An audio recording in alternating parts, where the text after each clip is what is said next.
अगर कोई फाइटर है who makes it to the top of this list, it has to be Tony Ferguson. These people love you, man. Everybody loves you. Since he is no longer under the UFC contract, चलिए देखते हैं ऐसे 5 UFC fighters जिनको retirement ले लेनी चाहिए ये साल खत्म होने से पहले।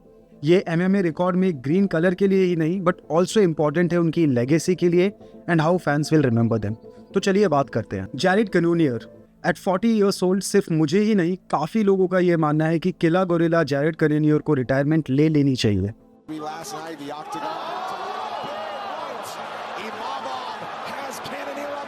Jared Cannonier is on a 2 fight losing streak and दोनों ही फाइट्स में एक 1 साइडेड बीटिंग हुई है अगेंस्ट चाओ गोरालो, जहां पे मुझे ऐसा लगता है कि उनके कॉर्नर को टावल थ्रो कर देनी चाहिए थी, और the 4th round stoppage loss against Nassourdine Imavov. मुझे नहीं लगता कि Jared Cannonier can survive against the new and top middle weights of this division, and अगर वो फाइटिंग कंटिन्यू करते हैं तो बस अपना रिकॉर्ड ही खराब करेंगे।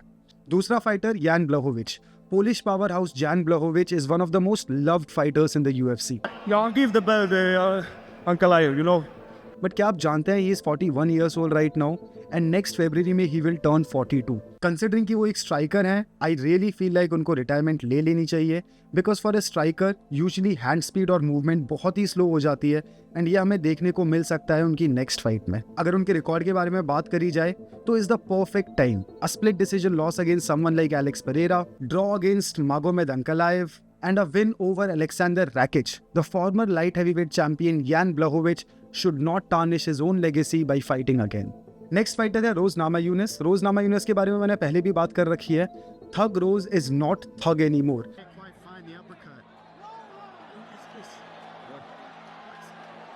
एंड वो जो fighting spirit and aggressive approach हुआ करता था is kind of missing these days. This was evident in a fight against Manon Fiorot and also against Tracy Cortez, जहाँ पे वो स्ट्राइकिंग एक्सचेंजेस में थोड़ा स्ट्रगल करते हुए दिखी। मुझे ऐसा लगता है if she continues fighting she will lose more fights than she will win, and ये उनकी इलस्ट्रियस करियर की परफेक्ट एंडिंग को खराब कर सकता है।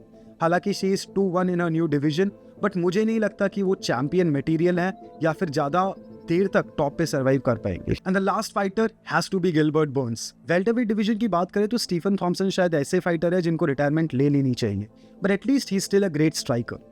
गिलबर्ट बर्न्स के साथ ऐसा नहीं है। Durinho has lost his fighting spirit much like his brother, and ये कंफर्म हो गया उनकी last fight against Sean Brady, जहां पे legendary BJJ prodigy not just on the ground but striking department में भी वीक दिखे।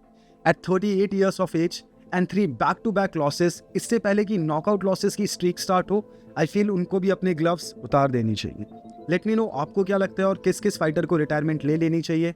हालांकि इतना तो क्लियर है कि ये फाइटर्स तब तक लड़ते रहेंगे जब तक इनका UFC कॉन्ट्रैक्ट खत्म नहीं हो जाता, वरना good by two other opportunities. And if the idea is earning, making money, पैसे कमाने की बात है तो बॉक्सिंग, BKFC, PFL एंड और भी ऑप्शन है जहाँ पे ये फाइटर्स अच्छा खासा अर्न कर सकते हैं, but this is not possible without finishing their UFC contracts. आप देख रहे हैं फाइट नॉट फिक्शन एंड मैं हूँ आपका host Nikhil Chauhan. Please drop your suggestions and the fighters that you think उनको retirement लेनी चाहिए in the comment section, and please hit the subscribe button if you like my channel.